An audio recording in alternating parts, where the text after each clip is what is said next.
we try to get through? No, just Duchesne's. Why don't we do that? We definitely have folks from Duchesne here. Do we have anybody else with us on one of the waiver requests who's come in person? Okay, so we do. Which is that item? Is that It's itinerary. itinerants? Okay. So why don't we try to do those before lunch if we could? Does that work, Chair Hymas? If we could, maybe let's see, what items are those we got? That's tomorrow's, isn't it? Itinerus is 5.8 and Altamont is 5.9. If that's okay, we'll jump to those two and then break for lunch and come back. Okay, thank you, Chair. Well, let's just do that then. 5.8 and 5.9. Chair, is that correct? Yeah, if that's okay, those are the two we got with us. Yeah. So thank you. Then agenda item 5.8, Itinerus Early College High School waiver request. The committee recommends that the board approve Itinerus Early College High School's request for a waiver renewal from R277-419-41A and R277-700-6, 13, and 15. Okay, thank you. Discussion of that motion. No. Member Davis. I'm just wondering if we can either hear from Chair Hymas or Itinerus, but what the key reasons were for the waiver request. Anyone?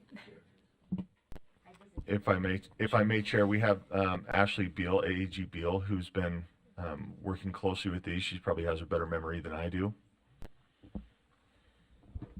Sure. So this is a renewal request. Itinerus has been operating under this schedule previously. So the request under 419, the exemption from the 180 days requirement is so that the school can follow Salt Lake Community College's school schedule, which falls under the 180-day requirement. And although the 990 hours is no longer a requirement under board rule, they do have instructional hours that exceed 1,090 hours per year.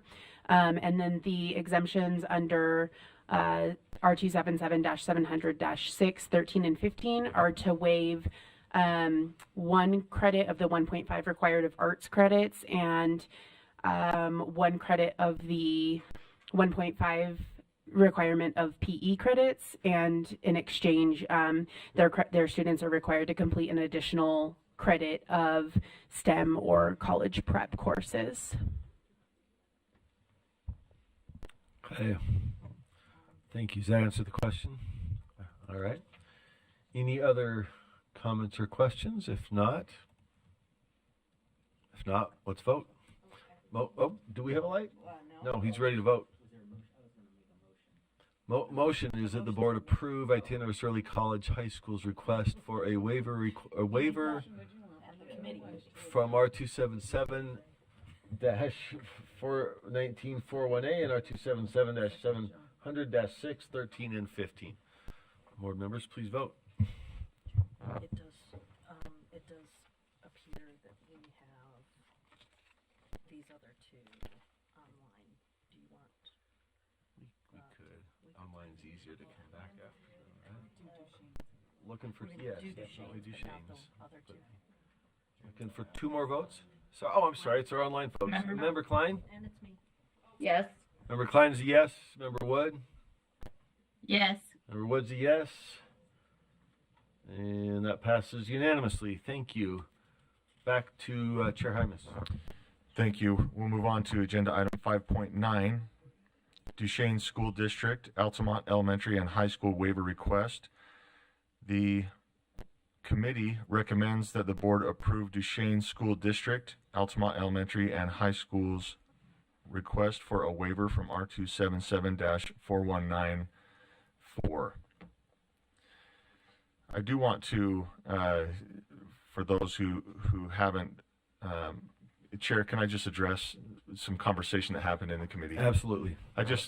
As we had this conversation, I think all committee members were on the same page, not necessarily because this passed 4-1 with member Carey opposed, but we all had the same intent of saying, school district, get with your people and have conversations, because we don't know how we're going to vote in today's meeting. And so we have seen some things come through email. We've heard some public comment. I'm not trying to say anything about the vote, but I'm just letting the full board know that the committee had great concerns, that we requested that conversations happened. So that's the vote that came out of committee, and I'll stop there.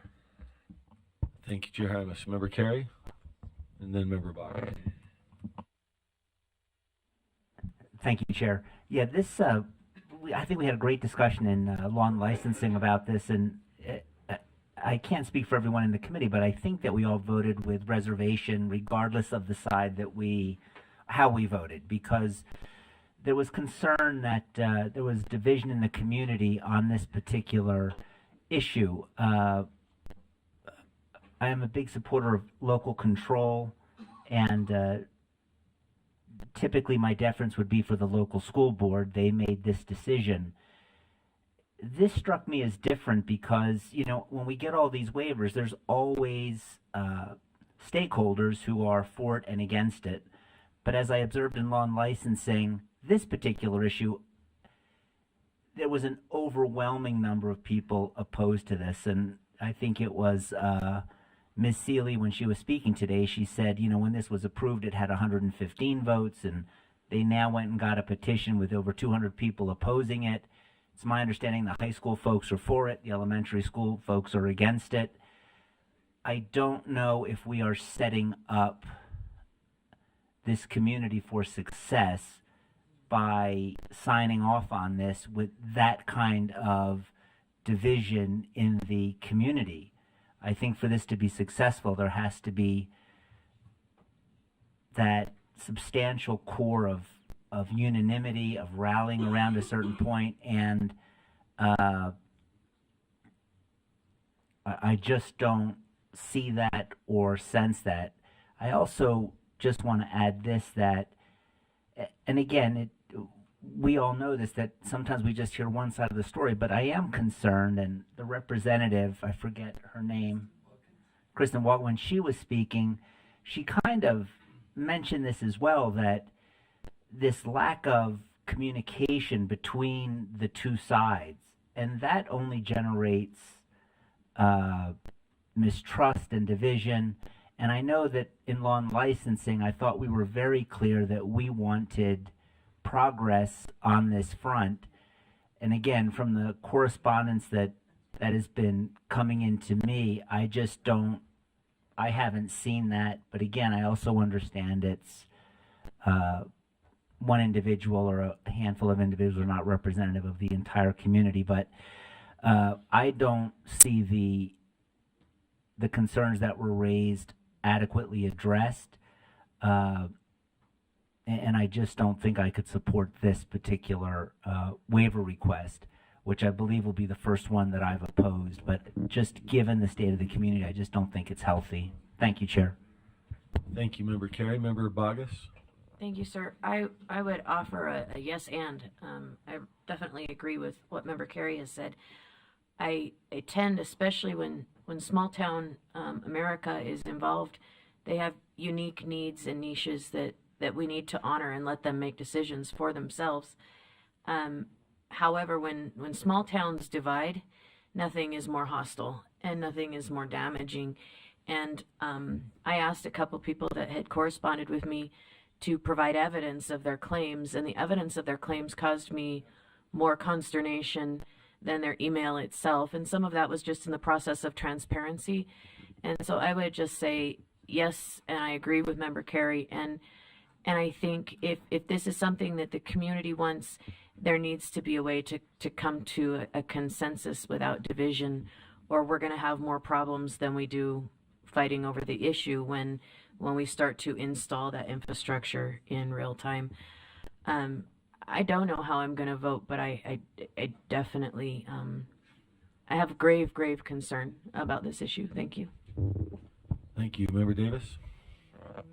Oh, I'm sorry, member Real, then member. Okay. You know, I hate meddling in local issues. I hate it. And I honestly wish that we weren't responsible for voting on this, because this is something that I don't think we'll ever fully understand. But today, when we heard from the local school board member talk about how they've been discussing this for 13 years, they have had 4 different times that it's been brought up. It is clearly something that this community has thoroughly vetted, discussed, and found is at a benefit to their students. And hearing from the folks today and in the messages that we got in our email about how it actually provides more opportunity for students to learn, less absentees from students due to activities. This is something that works for them. It will probably never work for some other school districts like my districts, but it works for them, and I would like it to be up to them. Hearing that their local school board voted in favor of it, that's all I needed to hear to know that it's something that I also am in favor of. Thanks. Thank you, member Davis. Then you, then me. Thank you. We have seen a division like this in the past. It was with Spectrum Academy, and we still voted to go ahead and support their local decision based on what their board had decided. But it's concerning. It's concerning when you get a lot of feedback from two sides and you're trying to figure out where to go with that. I have a question and then a comment. If I may, Chair, are other schools in Duchesne District, are there any other schools in Duchesne District on a 4-day schedule? And also, what's the remoteness like of Altamont? I mean,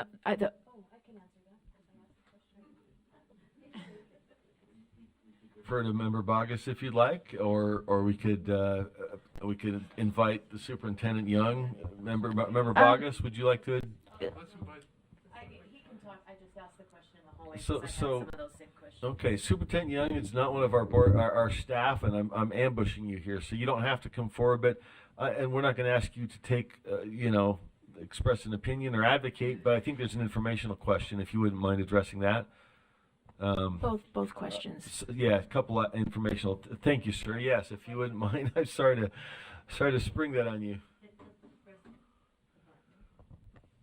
No problem. Thank you for the opportunity. The remoteness, that's a relative question for sure. So if you picture Heber City and Vernal, about halfway between there is Duchesne, and then you go about 25, 30 miles north, and that's where Altamont is located. So I would say fairly remote, but it's all relative. Other schools Do you have another was the question? question. Other question. Which other schools in Duchesne are on a 4-day school week? Yeah. And why? Yeah, Tabiona School is also on a 4-day week. They're about 40 miles away from Altamont. So they've been on a 4-day schedule for about 12 years, or give or take, and have loved it. Great feedback from them that they love that. So we have schools. We have 4 high schools, 5 secondary schools, plus an online school, and all of the other schools are on a block schedule and operate on a 5-day week. The Tabiona's on a block, but 4-day week. Altamont would be kind of a hybrid schedule on a 4-day week if it's approved. What grades are in Tabiona? I knew this, but I forgot. Right. Tabiona it's not quite a one-room schoolhouse, but it's about as close as we get. It's all one building, K-12. We have around 150, I think, 170 students there. Okay. They are in the same sports region, Altamont and Tabiona, along with Rich and Wendover and many miles. Quick follow-up. Sure. Is Altamont more remote than the other 3 that would remain on the 5-day schedule, or less? They are more remote. You have to go through Duchesne to get to Altamont.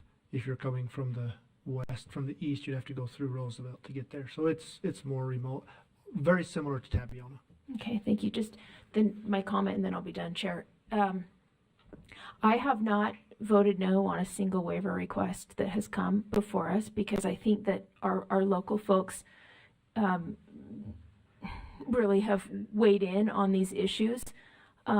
But I'm equally as concerned on this one as I was on Spectrum, because Spectrum had a wide degree of dissent, and this one has a wide degree of dissent, at least from what we've heard. We're not there, but based on what we're hearing, the thing that helped me move forward in that case was that they made some provisions for their students with special needs if they needed a fifth day situation. And we can't direct you, necessarily tell you what to do in that specific regard, but I would certainly encourage conversations to ensue to talk about just meeting kids' needs in general and looking at very specific situations and what those students need. But I will be a yes today.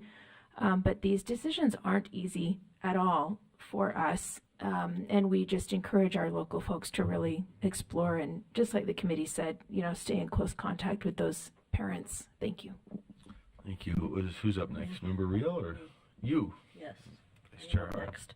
So this is a hard one because it is really close, and we've all known other situations where survey response rate is what it is, which is generally not too high.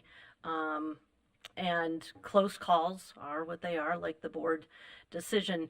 However, we are not a super board. We are not the lead board in the state. We do have general control and supervision. So yes, this is an appropriate question to ask, but I don't necessarily think that the board should be the deciding factor in this.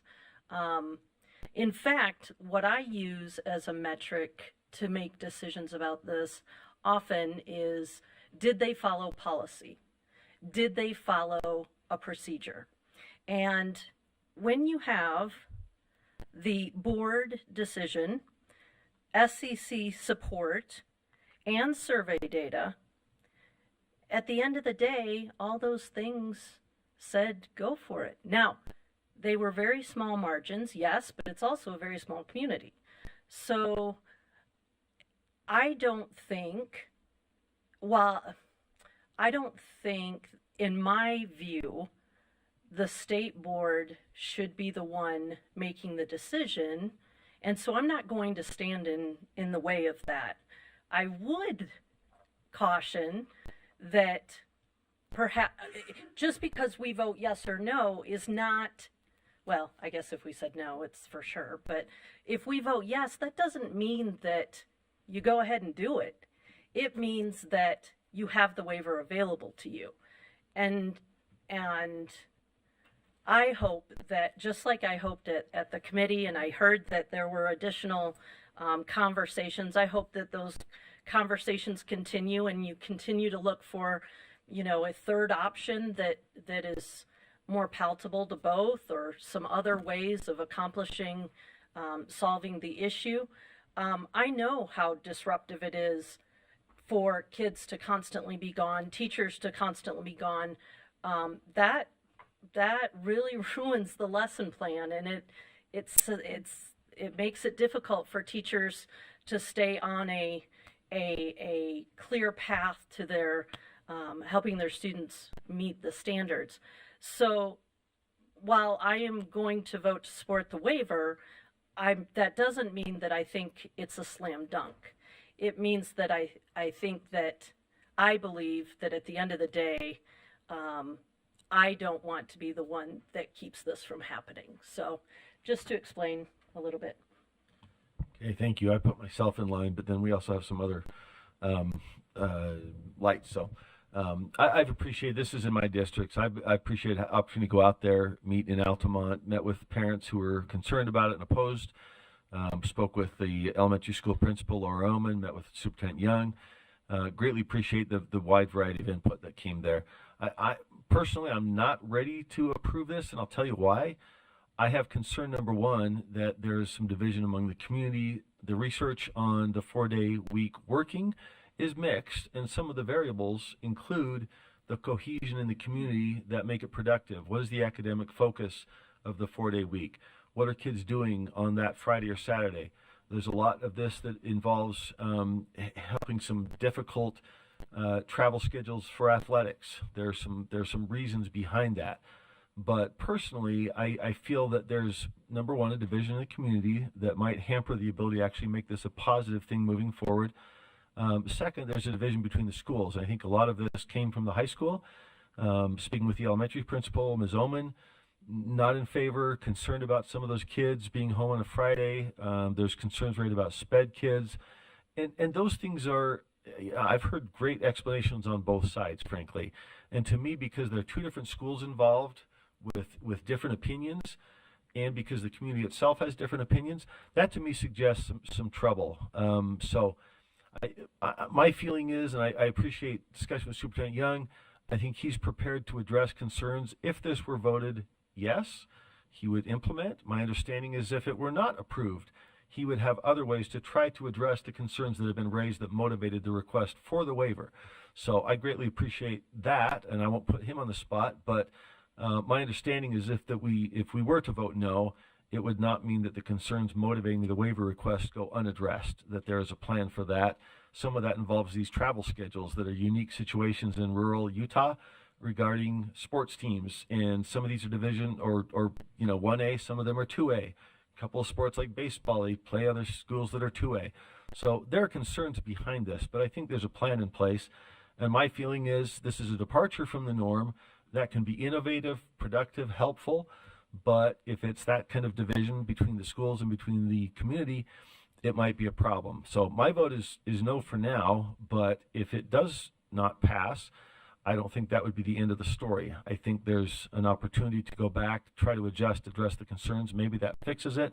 I know there are also talk from the superintendent about how to take those teachers who want to see their kids every day and do what's called double blocking. If they have a block schedule, they can see them every day. And so adjustments can be made to address some of those concerns. That's my understanding. Again, greatly appreciate there's two sides to every story. In this case, the two sides are feeling pretty strongly. And to me, that suggests that maybe it's not quite ready for success if we approve. So that's my reasons to be a no for now vote. But let me pass it around. Who is up next on our? It is Emily. Member Green. Yeah, this is just from one of the comments that we received. It was printed out also in our email. I'll just focus on the last question here, or line, it mentioning the waiver is not in compliance. It's stating that it doesn't meet the 990 hours of required instruction time. So can anybody help address that? AG Beal. So that's factually incorrect. R277-419-4 removed the 990-hour requirement. May I follow up? Thank you. There was this calendar that was shared as well, and that's showing that you do meet the 180 days. That Altamont meets the 180 days, right? With taking Fridays out of their school year. I feel like you have an answer to that. So we wouldn't have 180 days. It would be 146, I believe. But we would definitely have over 990 hours. The elementary would be 993. The high school would actually be a little over 1,000 hours. Answer the question. Do you have a follow-up? Hold on. So we had just updated that it's not that we don't follow the hours, but we're following the hours, but we don't have 180 days, but we don't have 180 days.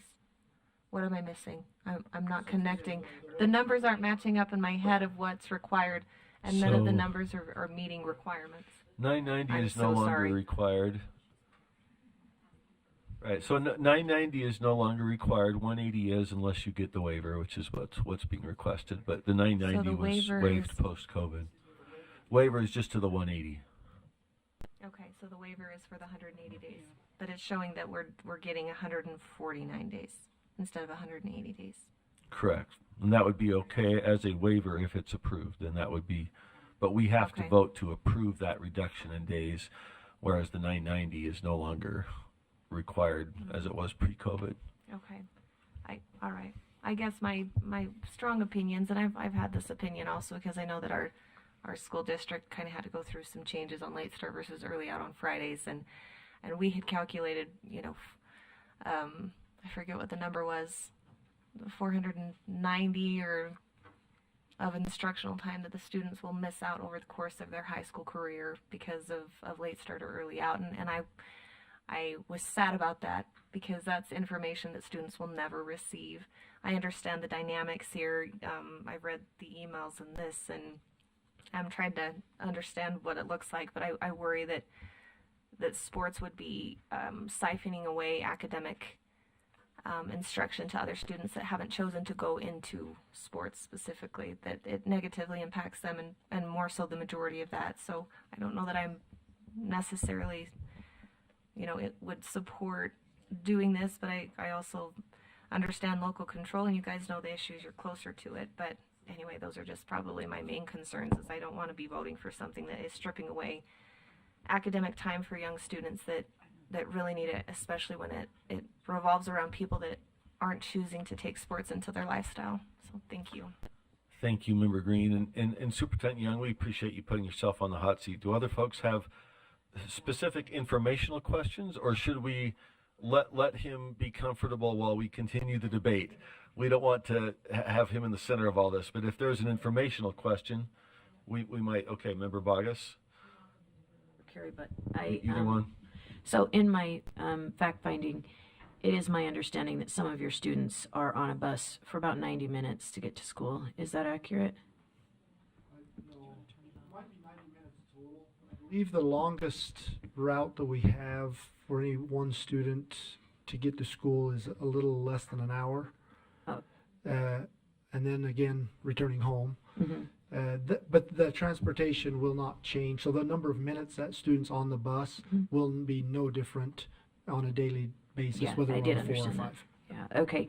And I know this sounds Maybe some routes. a little weird maybe to Utahns, but where I'm from, we have rural schools that actually have apartments for students because it is that hard to get to school. Is there something like that in your community? There's not. So if They it were to do have snow an up there, it's apartment. game over. Yes. Have When you- when we have a big snow day, we typically have a lot of students that are the furthest from the school not able to make it. Okay, may I follow up, sir?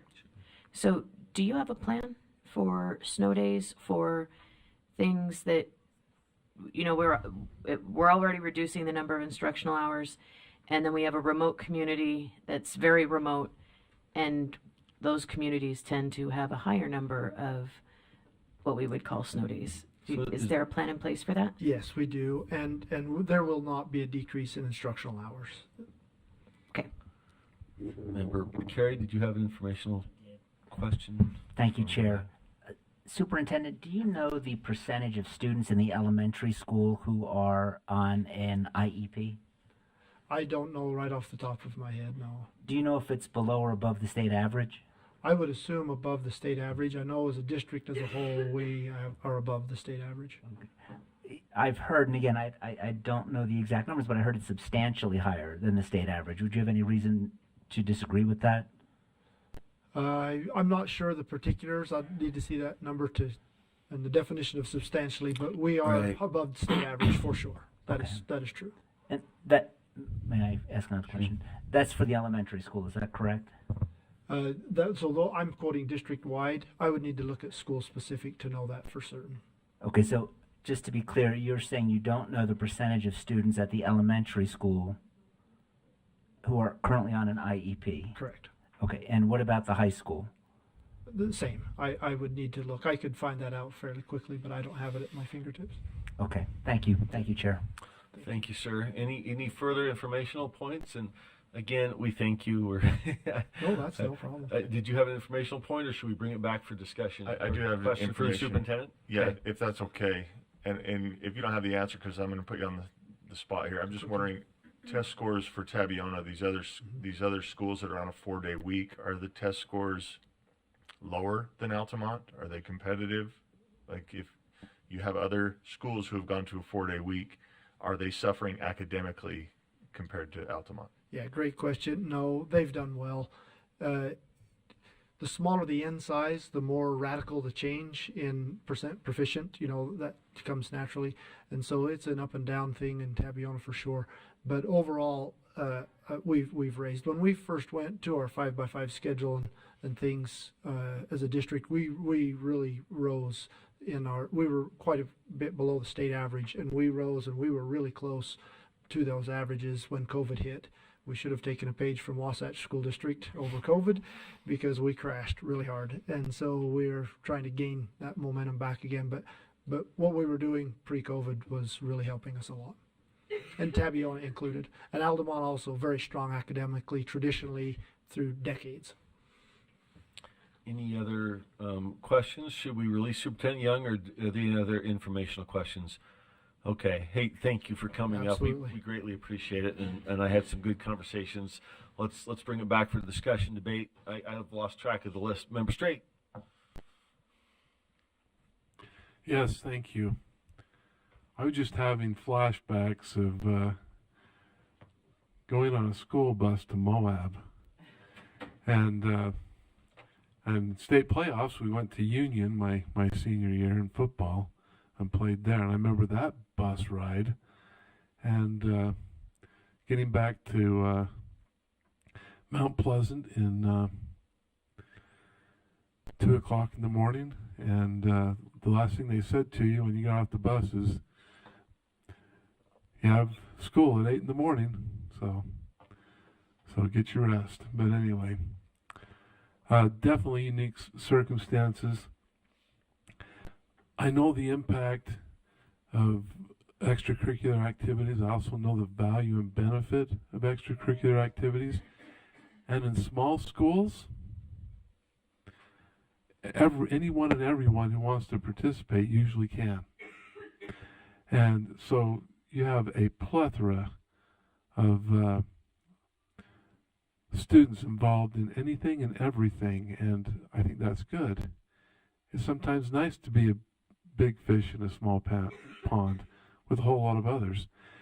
So the thing that really, I came not knowing where I was going with this today, but as I listened to what was going on, there was one thing that stuck in my mind, and that is, it went through the process. It came through the community councils, and then it went to the school board. It was a close vote.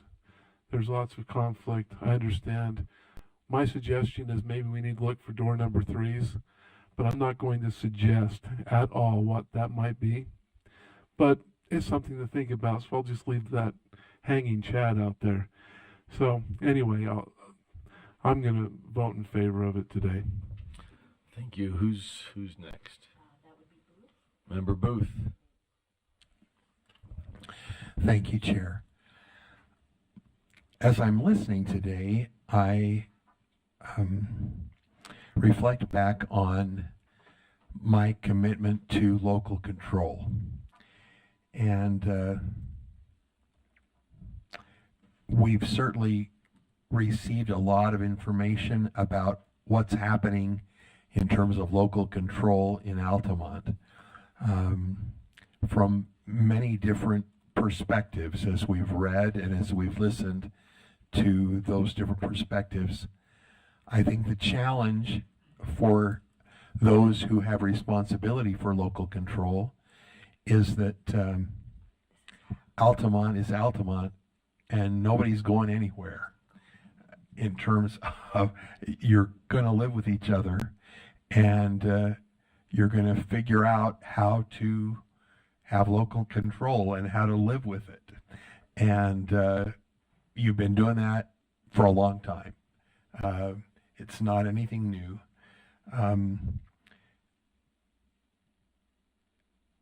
Making this decision in the midst of the society, that the climate of our society today is so divisive, and in a place like Altamont, a divisive experience is all the more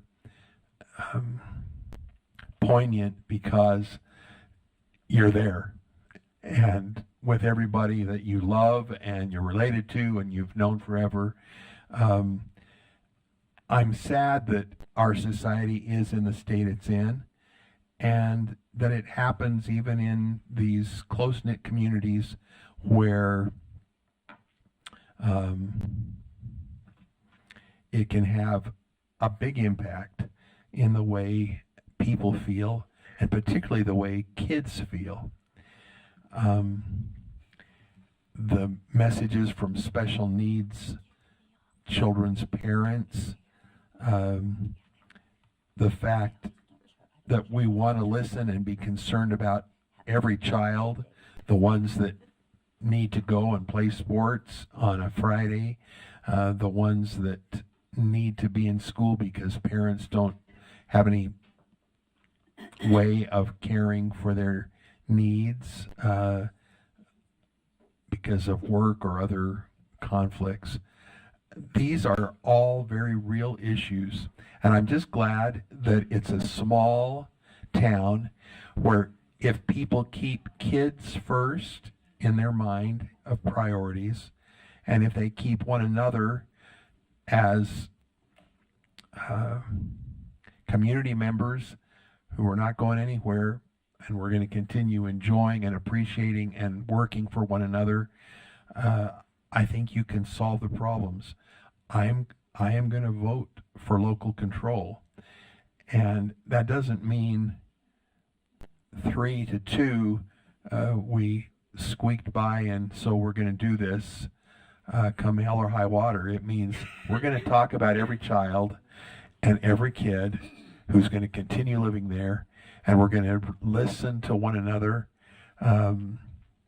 with a little breath of kindness and understanding, and we're going to solve the problems so that it will definitely continue to improve the educational environment and the educational experience of every child in Altamont.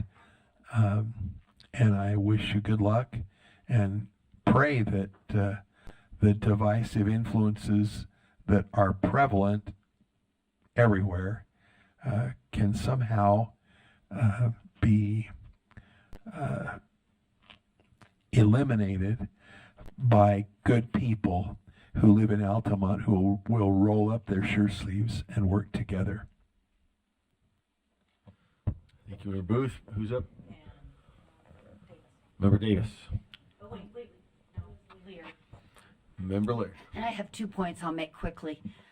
First of all, I don't just believe in local control. I believe in representative local control, which is the school board model, and which is our board model. We voted on many issues 8-7 or 6-9, and we still move forward with the majority of the board, and I believe in that. Secondly, I believe in it for local boards, and I try to every time follow that prime directive from me. And secondly, I think that something I heard from a local administrator in processing this discussion, and that is that we're assuming that if there's still a 5-day week, that every teacher is still there. And that puts many of the teachers who in a small community are often the parents in a real dilemma. Do I support my children, or do I support my students who are sometimes my children?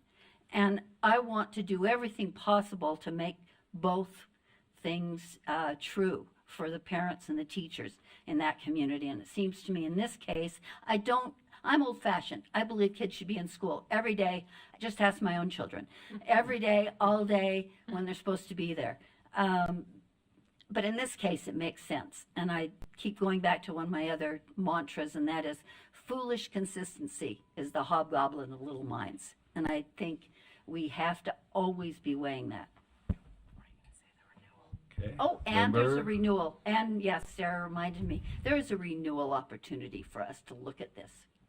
Okay, Member Davis, is it? Yep. Okay. Yeah, thank you. We have like 5 of these waiver requests on our agenda today. So this is a conversation we could have about every single school. And, while a lot of us do believe that kids should be in school 5 days a week, it's difficult because I know, for example, we gave a waiver to Wendover because the Utah side had 5 days, the Nevada side had 4 days, the Utah side just across the line couldn't get any teachers because they all wanted to go to the 4-day school. So we had to make an exception there. We made an exception for one of the charters that was using a city bus system, and the city bus system didn't run on certain hours on Friday. And so we had him, even though we were like, man, those kids will benefit from 5 days all day in school. We had to make a waiver request there. Especially the remoteness factor has been involved in most of the waiver requests that we have granted thus far. The reason that I have not denied one of these thus far is that every single one of those cases that I just mentioned and every other that I remember is because they came and said they would still meet the 990 instructional hours. Every single one. And this, while it's no longer in our board rule that you have to meet the 990, we could have easily said, do the 180 or the 990 if the entire legislative funding system didn't fund on a 180 base model. And that's why we had to go the 180 instead of the 990.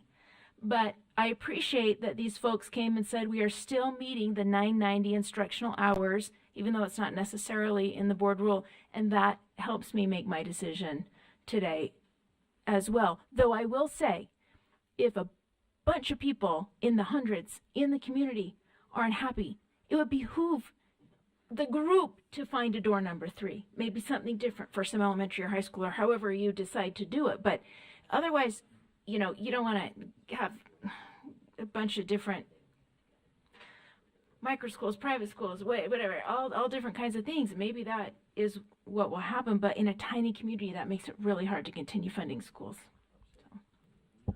Okay, I don't think we have any more lights. Let us vote. The motion is for the board that the board approve Duchesne School District, Altamont Elementary and High School's request for a waiver from R277-419- or Prince 4. Members, please vote. Member Klein? Yes. Member Wood? Yes. Both yes? Thank you.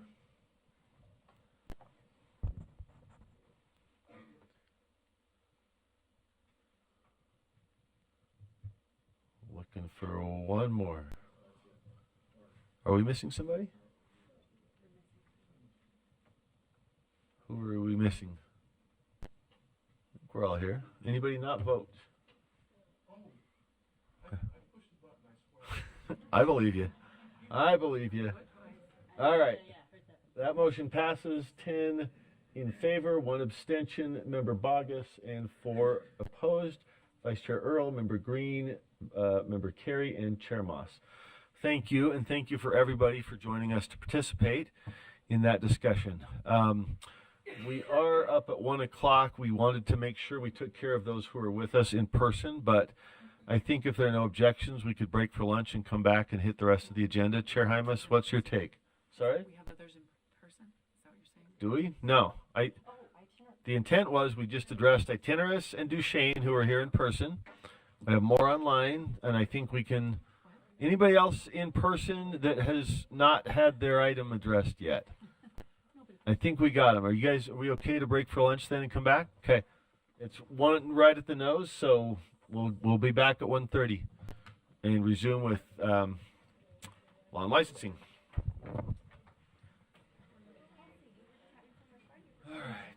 Coming out of committee. This is annual training draft schedule and prioritization for development. Hold on, Chair Hymas, let's get everybody's attention. Everybody's attention. Can you just gently nudge? No, the other side of you. Yeah, okay, thank you. Okay, again, agenda item 5.4, the Law and Licensing Committee, annual training draft schedule and prioritization for development. The committee recommends that the board approve draft 2 of the annual training draft schedule and prioritization with a discussion on funding. Okay, so I don't see a draft 2 in my backup. I reviewed the backup, but I do not believe there's draft 2. 5.4. I think the updated draft March 2020. Who would know that? Would Deputy Stallings? Let's see. If you, yeah, let me just clarify what Kelsey's saying. In the backup, there's annual training motion follow-up, and then there's annual training motion follow-up updated draft March 2024 AS. If you open that, it will say draft 2. We got it.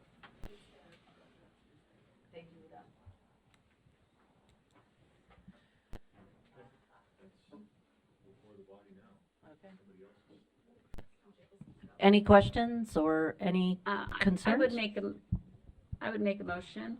Oh, This is Board Member Klein. thank you, Member Klein. Hold on, let's make, Yes. are you making an additional motion? I want to get someone here to type it. We don't have our, oh, okay. All right, go ahead.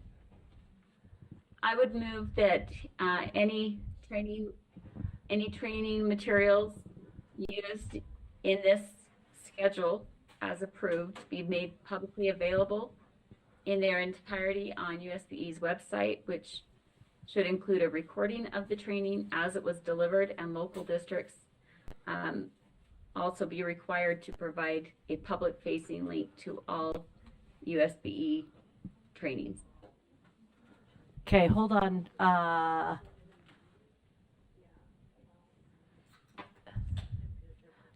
He's typing, Member Klein.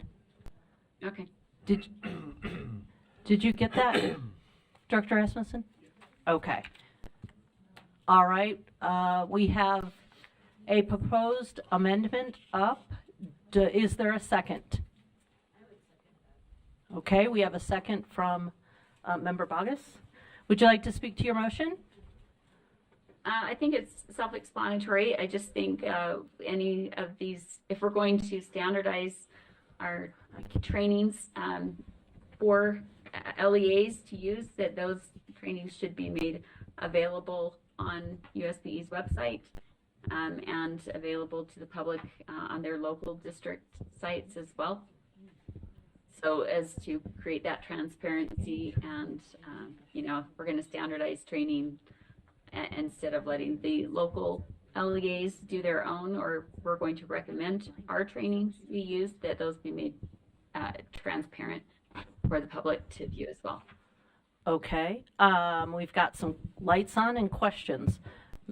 Chair Hymas, did you have a question or?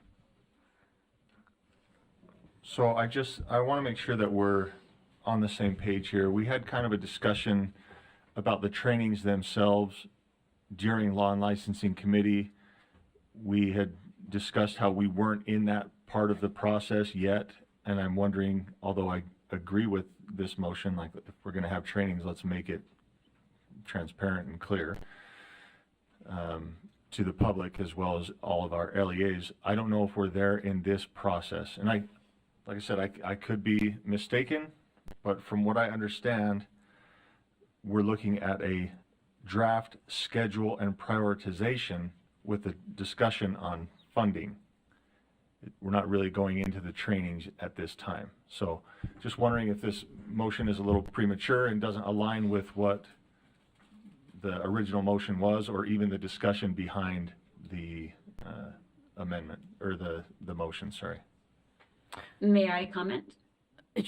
Sure. Or respond? Yeah. So I'm making this motion so that I can feel more comfortable about voting in favor of the proposed motion or the recommended motion. So if this motion doesn't pass, then I would not feel comfortable voting on the recommended motion. Okay. Member Bogus? I can't remember my question. Okay, we'll come back to you. Member Lear? I swear I hit the right button. And I just have a question to Member Klein. Can I ask her? Can ask, and we Right. can ask her if she. Well, I'm just trying to understand the motion, and I agree with Chair Hymas where this is, and I also understand her point, but in terms of we're just beginning the training development process is the way I understood it. However, in deference to Member Klein, do you mean every single training that comes out of the USBE from every specialist, regardless of the number, one LEA maybe where the special ed folks go and do a training for one school district or one LEA? Do you mean every single one of those? should be posted? Well, I think I might be able to answer that, or at least shed some light on it. The beginning of the motion talks about an annual training draft schedule and prioritization. So the motion itself is limited to the trainings that are on this. So I think the question is, are all trainings, what is the extent of the trainings going into this plan? And is that all inclusive? Because the motion itself is addressing the prioritized trainings. So the amendment would have to go along with that. It can't expand to all. And that would make sense to me, and we're not even to the point of knowing if there'll be Right. 8 or 108. Right, and we don't know. My question is, I don't remember which staff member is it. Jennifer, I think. Director Thonson, can you come up and refresh us on the entire scope? Like, we're at this stage, but then what we're doing next, and then after that. Director Thronson, Teaching and Learning. So for this one, there's kind of 4 parts in the backup.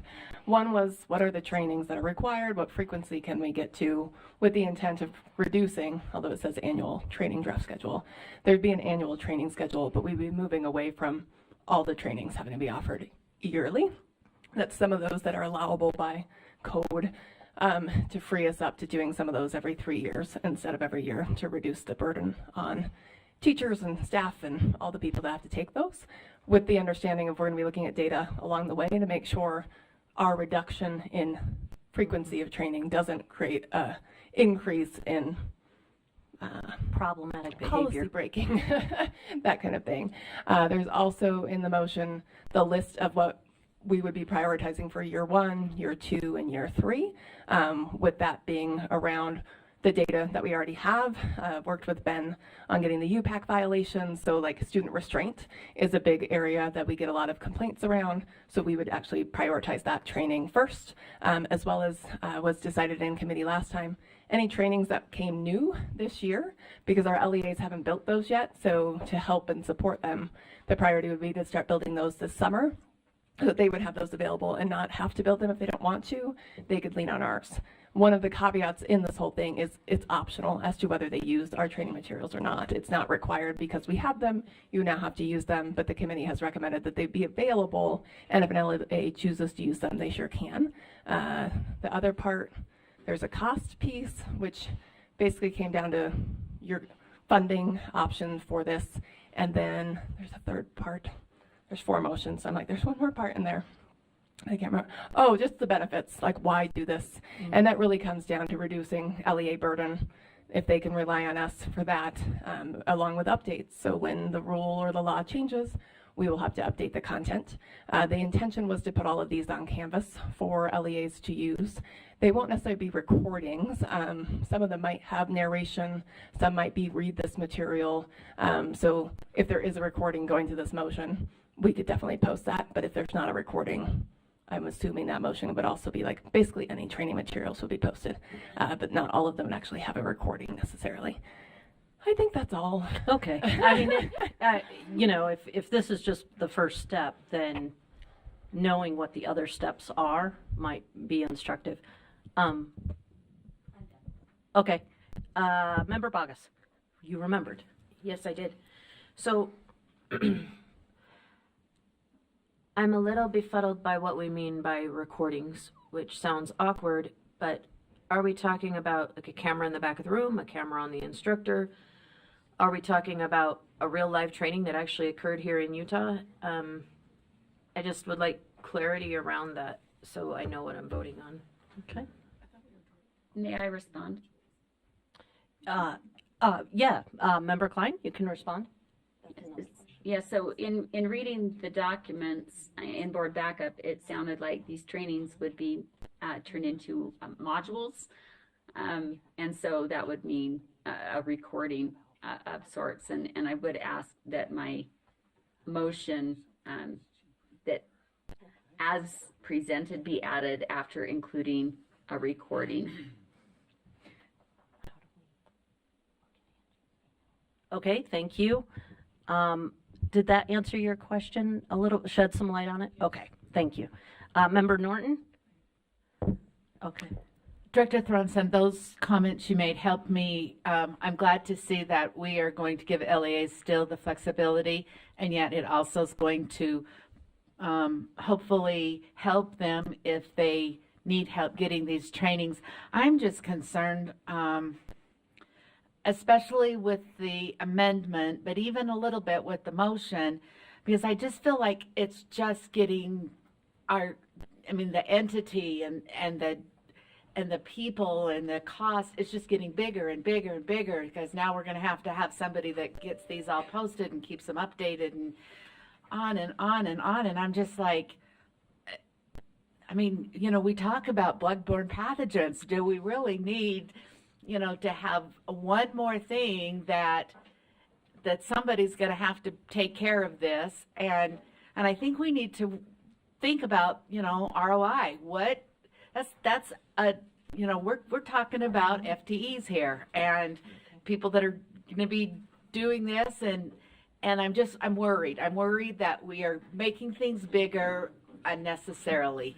I love transparency. I think that's important, but we're talking about first aid for teachers, and we're talking about, who to call when you have a fire drill, etc. And I don't know that all of this red tape is necessary in those situations. Thank you. Vice Chair. Yeah, I guess my understanding, you can correct me if I'm wrong, because I've done trainings before that where you go in, you take the modules, you have to answer questions, right? You listen to the thing, you answer questions. It gives you the, your score at the end or whatever, depending on if you miss certain things, then it refers you back to reading this, then you have to go through a couple of questions. So I don't understand, if we're posting all of that online, how does that work? Because then once you've posted it, it's no longer a learning module, it's a public document. And not that I don't disagree with the transparency, but you've actually removed the ability to ask the questions, right? And the ability to know whether or not the trainee understood the training. And am I missing something? That was where I thought we were headed, not these open, a video you watched. I thought it actually had to reflect the understanding to verify that you understood the materials. Am I in the right? May I respond? Yeah, please. Yeah, so for what the intention of the committee so far has been is that it would be competency oriented. So you would take a pre-assessment, show what you know, and then it would drive you to the modules that you need to learn some more from, and then demonstrate your competency on those modules. Okay, so that provides the complication with this idea that we're going to be. Yeah, we'd have to think about what we shared publicly. You could make this a self-enrolled Canvas course that makes people have to go through that process where they're like, yeah, I'm going to fail it all so I can see all the content. You could do that. But to post it all, you could post the training materials, but to post like the quiz to demonstrate competence with the answer key would get to your point. Yeah, that's what I think my other point is when you go through these modules, at least the ones I've experienced, it's not like it's just one thing that you take. It's you go through a piece and then it moves you and then you go through a piece. Yeah. And the reason why, and correct me if I'm wrong, it was for flexibility. It was for ease of educators, and it was to validate. Some educators have done this for years, and what are the key things we need to know that they know, right? Whereas a new educator, it's more extensive. So to me, this adds some complication that if someone wants to get on and do one of these, we could probably make sure it's accessible. But I think it changes the reason for doing it. And if we're doing it like this, there's no sense in doing this. We might as well just continue with what is or isn't happening, right? This is just a validated kind of okay. I just want to check. Thanks. Chair Hims? Yeah, I just want to remind the board what the committee is recommending here. There's 5 things in here that we're voting on, and trainings are not one of them. Identify a user group, identify a list of training priorities, develop a funding proposal, identify the reasons why the state level training is needed, and then bring information back to the committee. That's what I just feel like we're getting. Except we have an amendment that's been seconded. That's what we're talking I know, and I again think that this, and I'll speak against the amendment because it doesn't fit with what we're trying to do here. Not that I am for or against the idea, it's just not the right time. Okay. With that, I see no other lights. We'll move to vote. Voting on the amendment. On the amendment only.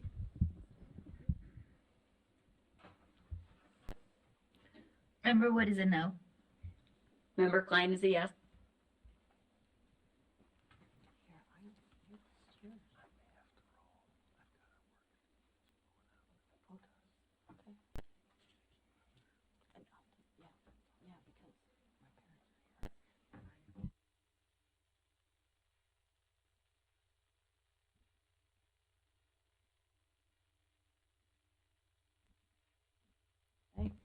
All right, there's 13 noes, 2 in favor. The 2 in favor have disappeared.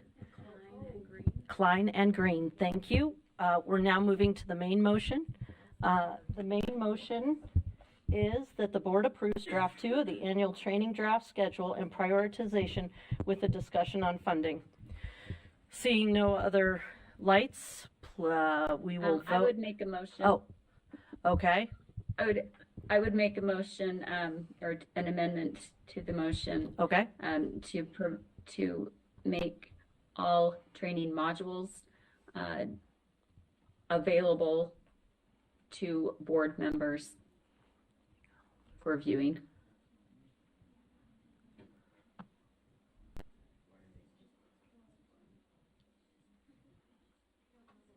All right, is there a second?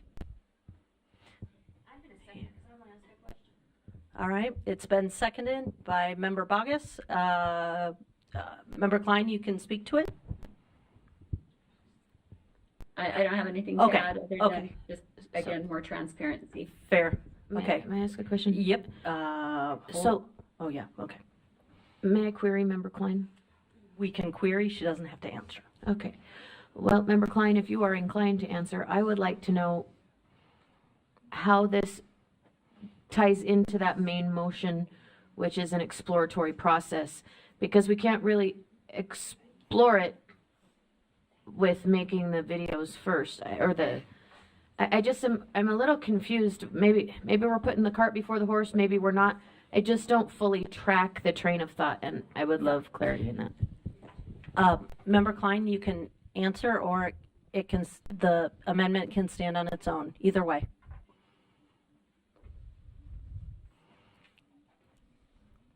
Did we lose Member Klein? My motion Oh, stands. your motion stands. Okay. So now we have an amendment on the floor. Okay. And I'm sorry, online, I don't always see the hands. Member Wood, you have your hand up and have had your hand up, sorry. Yes, I just wanted to speak against this motion in the fact that we have no training modules to make available as of yet. Right now, we are debating whether or not we are going to use this prioritization schedule and whether we're going to move forward. And then we will have a discussion as to whether we even have the funding or the desire to find the funding in order to create modules for this. So we are at step 1. Do we agree with the training schedule and prioritization as is? If we vote on that training and prioritization, that is saying these are the trainings that have to be done, whether we do them, if we have funding, or whether the LEAs go ahead and do as they have always done. So kind of, as we were saying, cart before the horse, there are no modules to make available as of yet. And there never will be if we don't find the funding following our discussion. Okay, thank you. Does that mean? May I respond? Okay, yes, Member Klein. So my point is that if we are going to make priority trainings or modules, that we should agree beforehand that those would be made available when they are made, if they are made. Okay, Member Green. Oh, so this might be to the maker of the motion as well. The as, amendment or the motion? The amendment. Okay. I think I'm following what Member Klein is saying, as it would apply as the sixth item. It would be we would be adding step 6 onto the 5. So we have 5 now, and we're adding that as almost a step 6. So once all of those pieces are resolved, the next step would be that we understand that implementing those things would be then added to our access. For me, it makes sense, because if we are going to understand at a deeper level what those trainings look like over the course of rotating over 3 years, we can have a look at those, and we'd be more informed as we speak with our LEAs on what trainings are important to them, what that looks like. So for me, that's why I'm supporting this. Thank you. Thank you. I understand, and I don't disagree. What's that? You gotta hit the button. So, Member Klein, did I communicate that correctly? Are you adding it more Yes. like a step 6? That would be correct. Okay. So, I'm taking off my chair hat right now. The problem I see is that it's way more complicated than that. Some trainings are the trainings that I really do understand why people want to know what they consist of. But then there's trainings that are contracted out, and that means you have to, there's a whole nother layer of complexity there, where you've got proprietary materials that may or may not be able to, or they might have a different, like, they might not be able to go on the USB website, but they can go on the vendor website. I just think, I think that it's pretty complex. I don't disagree with the sentiment, but I do wonder if that is a step that would be considered after we even know if we're even going anywhere near this road. That's the only, I'm not disagreeing with the step. I'm wondering where it would be appropriate in the process. That's all. Member Davis. Yeah, I think to the content, I think some trainings could be made available that way, but the trainings that are recorded live are going to be problematic, because if people are taking those, no one's going to want to answer any questions or ask any questions, because they're going to look like an idiot to the whole world on the website. So I think we've got a lot of conversing to have before we put everything out. But just as far as the process goes, I mean, I think this is the conversation to be had when and if these procedural things happen and it comes back to us and we decide to move forward or not. Then we kind of decide what does and doesn't. So anyway, I call the question. Okay, the question's been called. That means we address that first. Is there anyone that seconds that? Seconded by Lear. We will now vote on calling the question, which means we threw a wrench in your plan. Is that, she's getting it ready? Okay. Board Member Klein is a no. Thank you. Board Member Wood is a yes. Okay, that's all that can go in my brain until it's actually up. Okay, it's up. Thank you. So Wood is a yes and Klein is a no, whoever's recording those. Calling the question. We're at 10, 11, 12, 3 more people. 2 more. It's the 2 in the corner. Members, can we get your vote? Emily. Carol. Oh.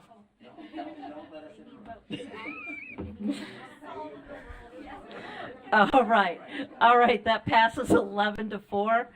The no votes being Klein, Carey, Bogus, Green. Okay, so we move to a vote on the amendment. I will restate. that the board add the following to the end of the motion, quote, and that the board make all training modules available to board members for viewing.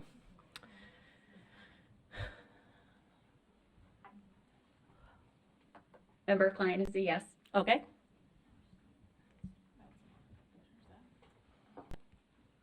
Member Wood is a no. Okay, voting is open.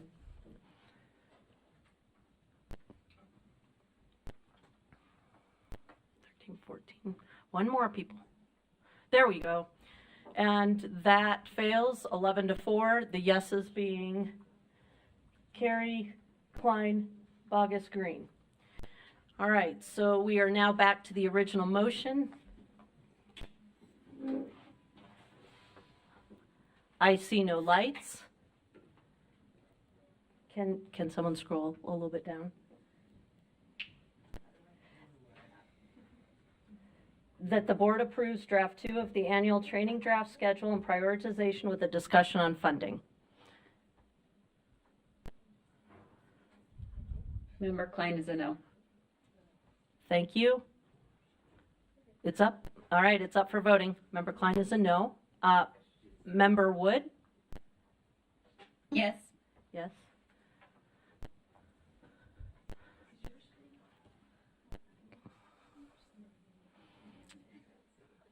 $11. Everybody check your neighbor. 12.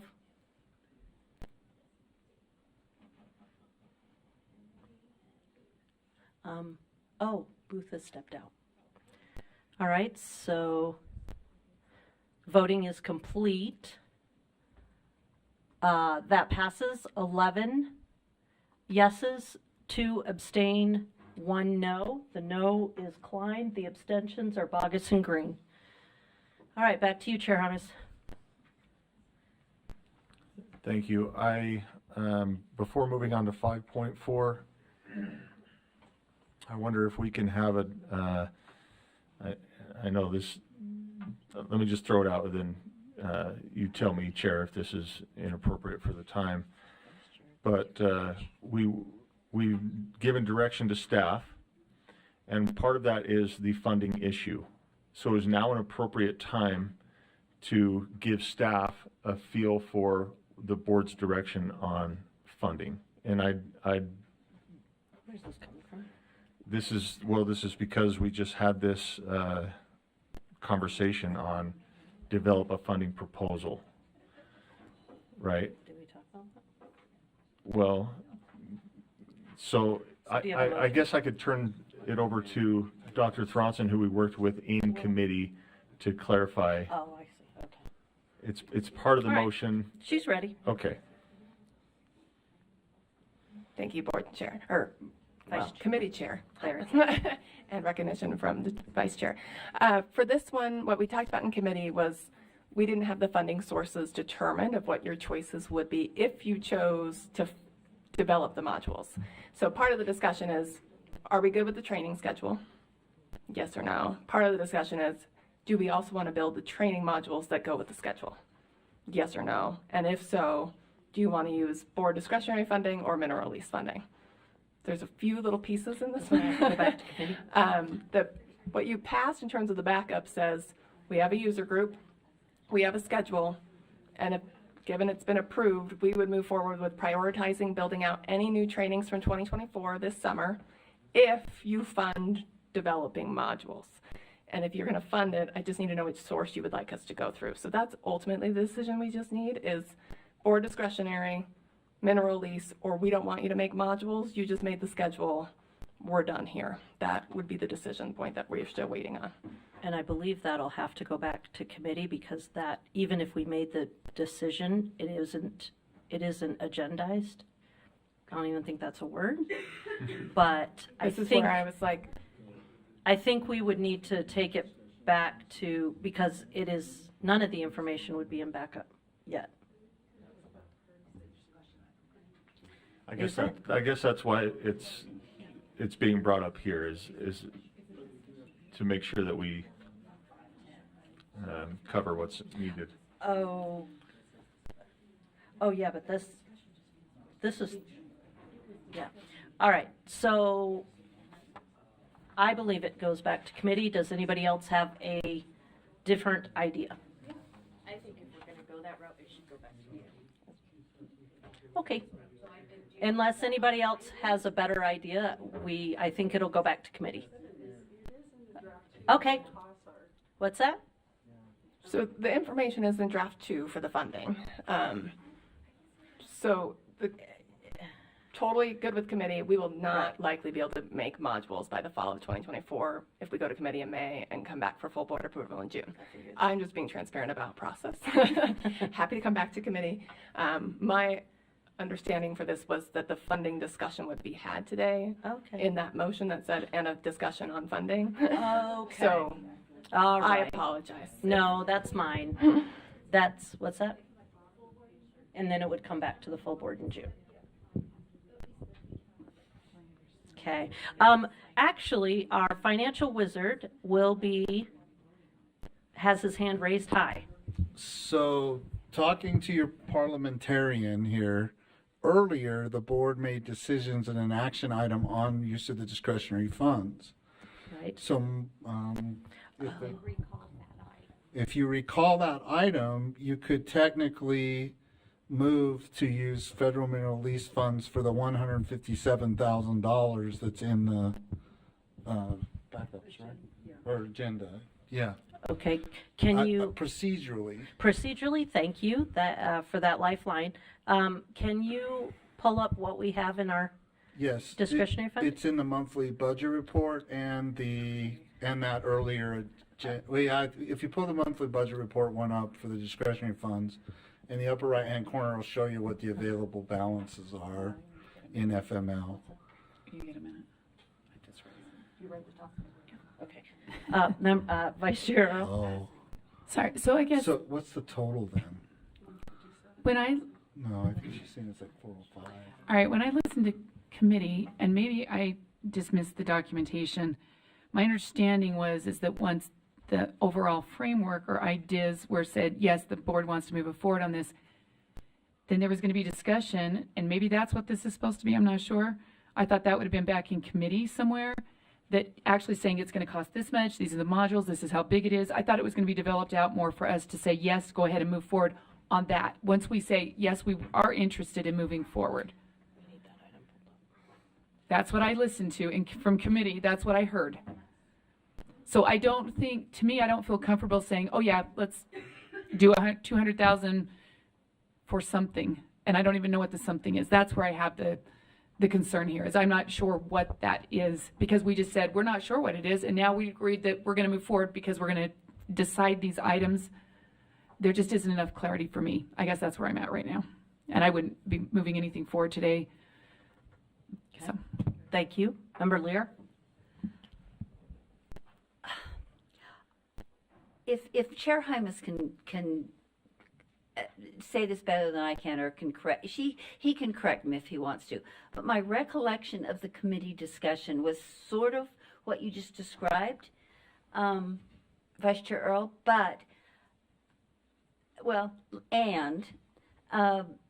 the idea in my head was that Jennifer, Director Thompson, would come forward with prioritization and a number, because we don't, I mean, when I said, it sounded probably flippant when I said 8 or 108, but we really don't know how many trainings she would propose to do and her staff would propose to do. So she would come forward with a list, some more specifics, and the order that they would come in, and then the committee would say, okay, and she would give some price tag to either each of them or the total number of them, and the committee would say, okay, it looks like we have X amount of money that we could use, so let's start with the first 10. Or maybe it's more economical than that, because as somebody has pointed out anecdotally, bloodborne pathogens is not going to take as long or be as extensive as library-sensitive materials. So there'll be different amounts, probably, for different trainings. So then she'd come back to that, present it to the committee, and then we would look at possible sources of revenue that we could spend on those, and if there is enough money in those. And I'm not great with money, so if I'm oversimplifying, speak to me. So- But I think that we're getting way ahead of ourselves. If we really want to help LEAs, and your preliminary investigation has said, yes, they would love this, then let's get started and do it consistent with our budget, but we've got to get started. And that means not figuring out all the details 2 or 3 meetings down the road. Okay, so we've heard some reasons to take it back to committee. People aren't ready. Is there anyone that has an opposing view? Davis? Oh, you don't think? Yeah, what would you be improving? I'd say, let's approve what we've got on the paper. Let Jennifer and team come back with 10 trainings at $100,000 each. Okay, we can find that here. Or 85 trainings at $5 each. I don't have any idea how much they're going to cost. So we're saying no, and they have to be transparent before we even have a plan from her. Okay, all right. So I'd say we could approve this and let her start working on it. Okay, Director Thuns. Yeah, so in the draft that you have in motion 3, we put the potential costs. And so for year 1, it would be 18 training modules, and those 18 training modules would be all the ones that are annually required that we have no choice to move to a 3-year cycle. Can whoever's driving, can you pull that document up? I think a lot of confusion would be clarified if we looked at the backup that we all It was read. a long document. I apologize. It's a lot of training. So everything you've asked for is already in this document. What's the prioritization is already in here. Which modules would we do is already in here. The March 2024 AS. It's the last document in the packet. 5.3, I think.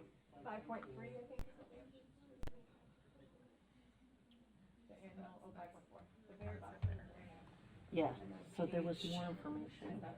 Page Not everybody. 14, top 14. On purpose. Okay, so on the top of that page, you'll see the amount per year. Year 1 is the most expensive because there's 18 modules or 18 trainings that we would have to create. In year 2, we'd only have to create 7, and year 3, we'd create 7. The average cost through doing the math and contacting other agencies on how much it costs to create a module like this is how I calculated the total. So it adds up to $720. You have 1-point-something million in federal mineral lease that is not exhausted at this time. So funding is available in FML, I think is what you call it. Thanks, Deputy Jones. The prioritization, if you scroll up, Ben, with me, when you look at the tables, all of the tables are when they would be offered. So if you scroll to page 3, right after your UPAC table that you gave me, Ben. Yeah. That year 1 schedule, those are what we would do in year 1, along with any of the 2024 new trainings that came out of the legislature, which was something around the kids who need the EpiPen shot and something else. So those would be the ones we would prioritize first, because committee said, let's get those ones done because all the LEAs are going to have to build them anyway if we can support them and get them done by fall. And then the year 1 schedule would be what we would be prioritizing next. And the schedule is really built on the places we saw the most violations through the data, either through audits or UPAC or the data that we pulled for this. So year 1, student discipline has been a place that you see a lot of UPAC violations, so we're going to hit that one first. Student restraint is another one that you see a lot of UPAC violations. So that's how the priority is set currently. As a committee, to be honest, we didn't get into the weeds of like, move this one here or move this one here. This has kind of remained the same throughout presentations. But that is the intent, is that this would be the potential schedule. Now as a board, if you're like, we want to have more discussion there, go ahead and start with 2024. And then we'll help you prioritize differently. Awesome. But it would allow us to get started and get those modules done for the field this fall if we got that approval today. If not, we will get them done when we can. Okay, go ahead, Chair Moss. I have a question. Hold, just a second, please. Chair Moss is next. Who else? I can wait a second. Oh, you're gonna wait? I got both. No, I'll go quickly because I Okay. got to take off. I'm just curious whether this matches up with what we talked about regarding potential that USBA, USSA might participate, might contribute funding, might have something out there that's already developed. That was something that came out of, I don't know if it was the focus groups, the task force, but it was, do this together. So I'm a little worried that we might be putting all of the funding in here and ignoring possibilities for sharing the cost or even finding a module development that's already close to done or done. Would that be part of, if this were approved, would it include that discussion rather than just kind of barreling forward with the 400 grand? Would you like to respond? Okay. Yes, so as part of the work of doing the training modules is the user group. So the user group has superintendents on it, school board associations and others, and they would be able to say, oh, we already have this wonderful module, let us share it with you. And that might really lighten the burden on some of these. This is, to me, the max cost you can expect. Now, if we can save money along the way, we will definitely come back to you and say, we're going to use 300K. Please know you have 100K available to use. But at this point, we're planning on a low average of what it could cost, knowing like bloodborne pathogens, if that one costs 30 grand to make, I'll be really sad. But another one that's more lengthy, like student restraint, that one might cost 50, where this one costs 5. And so it allows us to have some flexibility in the differences in the length and robust quality of some of the training modules. Some are much more in depth and explicit of what teachers can and can't do, and some are pretty straightforward and are more well known. But we also have to think about this as they're all new at some point in the teacher's career. So it's got to be built from, this is the first time I've ever heard it, to let's recognize teachers already have knowledge, and that's where that competency pathway in Canvas comes in. Okay. Quick follow-up. Quick follow-up. And I apologize if I lost this. I just had a work thing come up. But you've got a 3-year cycle there, right? So for the off years, what's the development cost there? Yeah. You may have already addressed this, but does that fall within the 400K you're talking about, so that the lighter touch that's the kind of the reminder is encompassed within that? Yeah, so we would build the off-year training content in the year that we're building the module. So in year 1, we're going to also build its follow-up that happens in year 2 and year 3 alongside. So all of the content will be built for that training in the same year. That all falls within the same max cost, Yeah. which potentially drops if it's done by USDA, USSA, whatever. Yeah, like let's say Alpine has a module and we're like, that one's great, let's borrow it. We will still have to build things like competency. I have not seen from the school districts that have shared any of them that say, take this test, show us what you know, and then we're only going to give you the parts you need.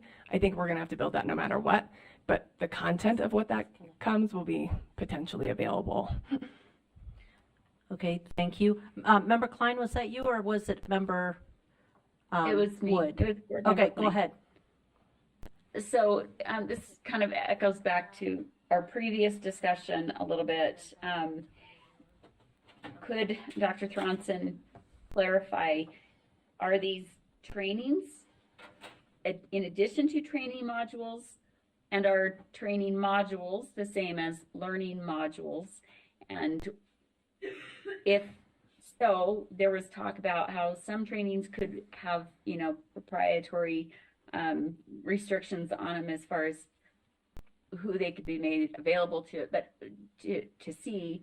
But it sounds also like USBE is going to be the ones building this, which would mean that we wouldn't have those same restrictions on it, even if we pulled it from and use sources from local LEAs that already have trainings. We would still have to kind of remake it in-house. And so as far as making these modules available at least for board members to be able to view, is that possible, or do we have barriers to to doing that, based on what's been described and how this would be done. May I respond? Yes, so the intent in the draft is that we would put all of these modules into Canvas. And so as board staff, you would have access to that Canvas account to be able to access the modules. So no motion is necessarily needed for that, as it will be open course for educators in Utah. Okay, now I'd like And the to, board. thank you. Manage expectations. It's after 2:30. We theoretically should be on the consent calendar. We have a hard stop because of the ceremony tonight. So just keep that in mind as we move forward. All right, next up, Member Davis. Just a follow-up. Oh, I'm question. sorry, Member Klein. Go ahead. Sorry, on the way the modules work, if they were made available for board members, as you say they would be, is that something that the board members would have to actually answer the questions in order to go through and see it all? Would you have to answer one question before moving on to the next screen, or is it something we can just view it from beginning to end without actually taking the course? You could be set as observers, which means you get to see everything a teacher would see, but you wouldn't have to grade anyone's content. So you would see everything the developer made, unlike a student-facing version that would just get the questions without the answer key. You would see the questions with the answer key. Thank you. Member Davis. Yes, Chair, if I made a substitute motion that just asked for the information that would have come back to committee next month, ask for it to come back to the full board, what are we going to start with? What are we looking at? What's the plan? Would that still give you enough time for next year? There's not a motion on the floor. This is a discussion item. Then why are we spending so much time right now? And why Yeah, there's no, so we had a motion, and then we passed that to have staff, direct staff to move forward. But within that, it's not up there anymore, but it says, the finance team provide a couple of options for potential funding sources for the board's consideration. And so that's the discussion here is, what are the potential funding sources that the board wants to offer to staff? we can't vote on it because it's not an action? It is an action item. It was encompassed in the last action item, but that item passed. So we actually don't have a motion now. You can make a motion. Okay, help me again, Matt. Matt's gonna make it. Well, I guess the motion, we would like to see this come back to the full board to get some direction for staff. So how that motion looks, I don't know, but I think essentially we need to move that the board bring back next month where the funding source comes from, essentially is what we're saying here. I do think that we've got off topic a little bit again. So are you making a motion to reconsider? No, they said they have the funding. May I clarify? Everything is in backup. Everything you've asked for so far is already in there. So the two sources you have for the 720 total for the next 3 years is either federal mineral leases available or your board discretionary fund. Or you say, Jennifer, don't build any modules. We'll just still make the training schedule, but we're going to leave the training to the LEAs as it is now. That is the kind of 3 decision points. So if someone were to make a motion saying, we approve $720,000 to be expended from federal mineral lease to cover the trainings, I can still come back. We can still set priorities. But right now in the document, we would start with those 2024, and I would start getting the user group together to at least do the newest modules, and then you all can help prioritize where you want from there. If we want more discussion on that, certainly can be had. The sooner I can get started with folks to build things would be great. Even if it's May for full board, awesome. Then June puts us at a disadvantage of getting people together. I am thinking that Deputy Superintendent has some words of wisdom. Yeah, so we did our due diligence on this. We've identified the two sources. Director Thronston has given those to you. it's a recommendation from financial operations that you use federal mineral lease because it can be used for research and or development, and you're developing this. So there's over 1.5 million in your discretionary funds, which you'll see in the monthly budget report that's available to you.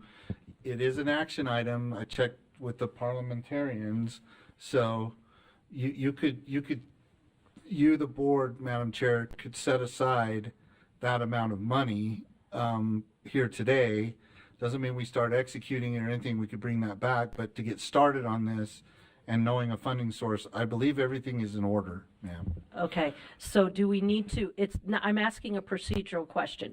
Do we bring back the last motion and amend it to include that, or can we just automatically start a new motion? I just want to make sure. I don't want. Either one is fine? Okay, well, at the pleasure of the board, somebody, it's Member Bogus. Or you just might have a question. I can make a motion. I just am curious, and maybe this is an offline thing. How do you teach student restraint through a video? I just, having been trained in that repeatedly, I can't imagine learning how to do that without physical presence. So it's just a thought. It would be part A. You can make a motion if you would like. I think it'd be part A, which is the de-escalation strategies, and part B you have to do every 3 years.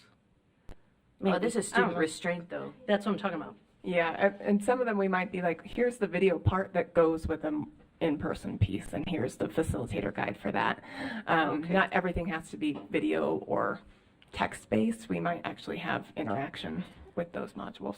Okay. I didn't mean to put you on the spot. No, if that's you'd fine. like to make a motion. So please. that's fine. I would move that we approve the $750,000 from the federal mineral lease funds to be used for the development of these modules. Is there a second? Second has been made by Member Reel.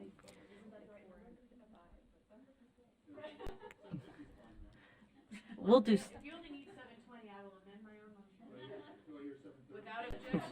Yes. Wonderful. Is Member Hymas okay with your second still? Yes. Okay. Getting that typed up, and we'll move to voting.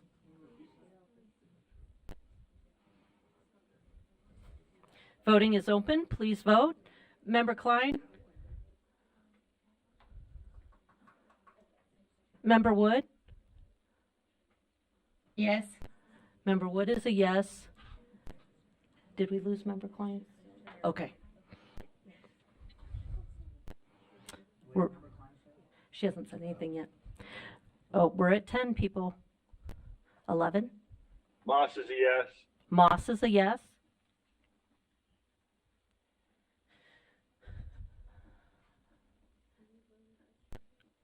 I'm going I to have. abstain. You're going to abstain? Okay. Klein is abstention. 11, 12, 13, 14. Who am I? Oh, you. And can I tell you why? Can I just tell you why? I will tell everybody why. I have a hard I'm centralizing trainings. Oh. I really have a hard time when we centralize instead of decentralize. Now remember, this is completely optional to the LEA. And I get that, but what is once optional eventually becomes mandatory.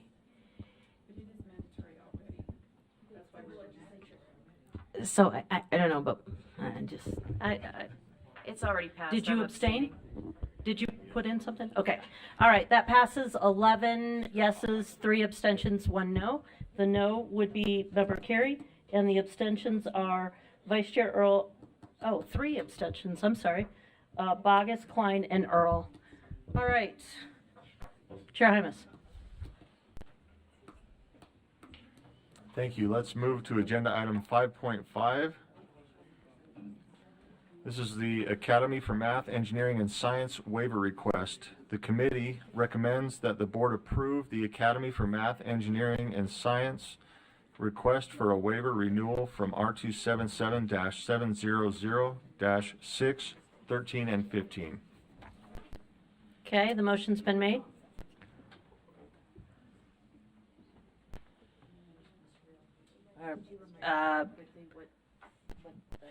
This is, Or I know it's 700, and I know what that rule is with the subsection. can I call on AAG Beal just to give, there was some questions regarding what these rule numbers, or what these waivers are for. I'm having to log into Civic.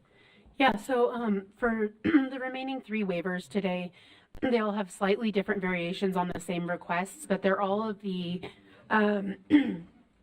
the STEM academies that are tied to the early college, high schools that are tied to college programs, that they're requesting waivers of in some combination of PE and arts credits in order to accommodate extra credits in STEM and college prep courses. So for this waiver specifically, the high school requires 27.5 total credits, which is higher than the state requirement. They're asking for a waiver of all the arts and all the PE credits, and in exchange they do an extra credit of math, an extra credit of science, and an extra half credit of social studies and computer sciences, and a 2-year foreign language requirement. Vice Chair Earl? I'd like to make a substitute motion. I would like to make a motion that we accept the Academy for Math, Engineering, and Science waiver request, the Utah County Academy of Science waiver request, and Intech Collegiate Academy waiver request. Is there a second? Second from Carrie? Member Davis? Who's going to speak? I'm going to call the question. Nobody is speaking, so Okay. we're just going to move to a vote.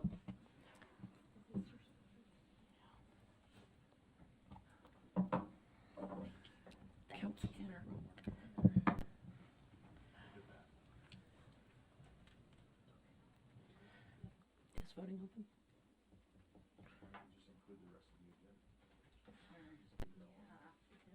All right, voting is open. Member Klein? Yes. Member Wood? Yes. Member Moss?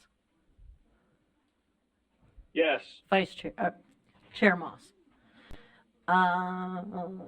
There you go. No, that's totally fine. All right, that passes 13-2 with the no votes. The 2 no votes being Member Bogus and Member Green. Okay, back to you, Chair Moss. Chair Hymas. Thank you. Interject. Thank you. Hold on. Do you have a point of This is information? Member Klein. Yeah, I just wanted to change my vote on the previous, on the training modules and that funding. I want to be a no, if we can make that correction. You're a no.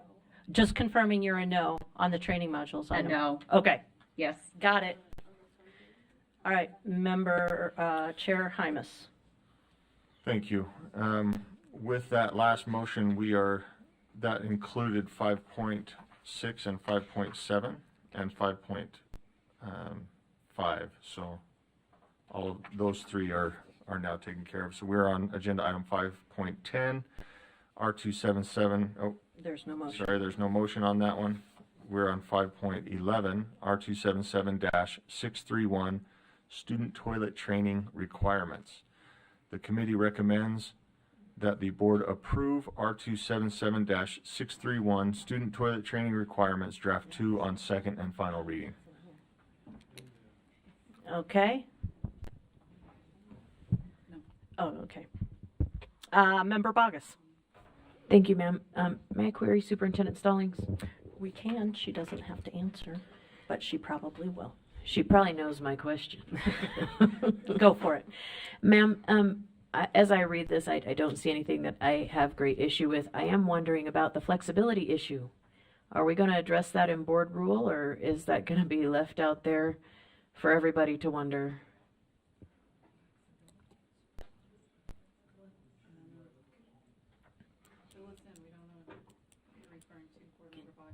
Board member, thank you, Vice Chair Earl. Could you remind me what the flexibility issue is? So when this code passed, and maybe it was amended and I didn't catch it before it left the legislature, but there was an amendment made that passed in committee that said parents must be offered flexibility to come into school, waiting 20 minutes for the child to use the restroom, but flexibility that they could come and help them take care of their business. Is that still in the law? It does state on lines 41 through, and Ben, feel free to correct me. So Ben Rasmussen he was the lead policy person who worked on this with Christine Elegante. But on lines 41 through 53, it does state that each LEA will establish a policy addressing, 50 and 51 specifically requires them to establish the circumstances under which a parent or parent's adult designee may aid in toilet training. So that would be, for example, talking about the single stall rooms or versus them not being able to go in with other students. Is that the kind of thing you're discussing? So the way the rule is stated right now, that would be up to the LEAs to flush that out in providing those procedures. Flush. Oh, flush. Yes. Flush, no flushing. That was unintended.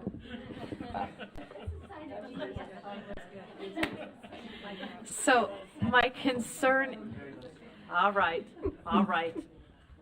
My ahead, Member concern, Box. Superintendent Stallings, is the expectation that classroom teachers call parents under a flexibility plan. I think that the board needs to put an end to that. It is not the proper role of a classroom teacher every time a student who may not be on an IEP, may not be on a 504, but if they are not toilet trained, it is not I think it's an inappropriate expectation of a kindergarten teacher to call a parent every time that child needs to use the restroom under a flexibility plan. And I think if we don't do anything else for our teachers today, we need to say that that's not an expectation that we have as a board have of our teachers, and that locally you can make a plan, but I can't imagine the chaos that will ensue if that is allowable, and I'm shutting up now. Okay. If I may, Ben Rasmussen, Director of Law and Professional Practices.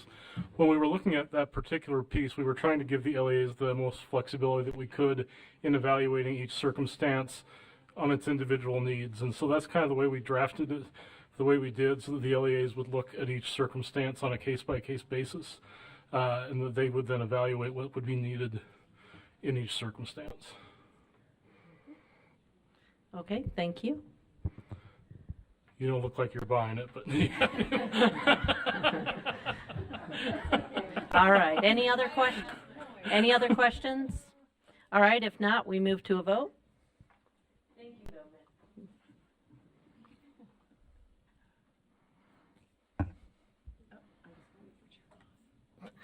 Chair Moss? Member Green? I'm sorry, Member Green. You are here. Member Wood? Yes. Member Wood is a yes. Member Klein? Yeah. No. No? I'm just gonna, this is an interesting one. I'm going to abstain. I don't like that it opens up the possibility of school personnel working that intimately with students. Yeah, okay. Abstain? Was that an abstention or a no? Abstention. Okay. Yeah. And Member Moss? I'm looking blank. Yes. Thank you, Member Moss. Sure. You're not on yet. Sorry. I think it prohibits, which is the whole point of my concern, is that it prohibits teachers working intimately with children. Right. And my concern is that when we have that flexibility clause in there and it says your child can come to school without being toilet trained so long as a parent is willing to come in and assist them, I don't think anybody logically thought that through to its a reasonable conclusion. Because a kindergartner and you decide you're going to call mom and 20 minutes later she shows up, by that time it just doesn't work that way. Well, you can't. May I respond?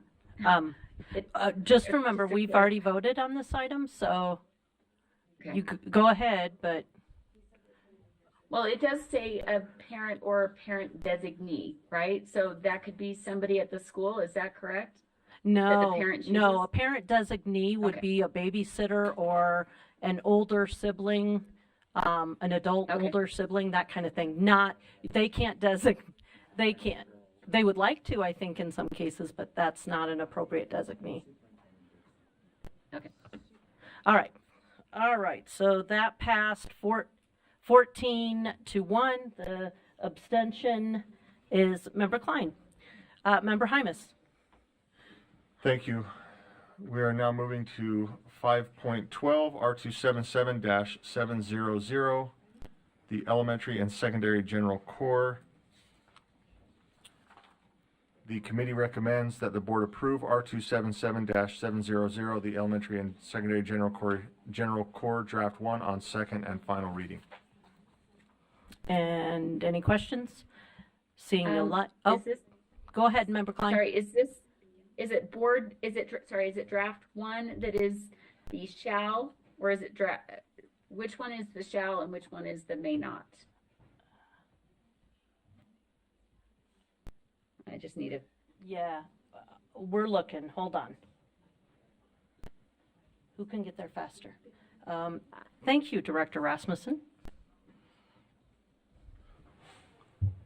Yeah, draft 1 allows students to get high school credit before grade 9, so LEA shall award before grade 9.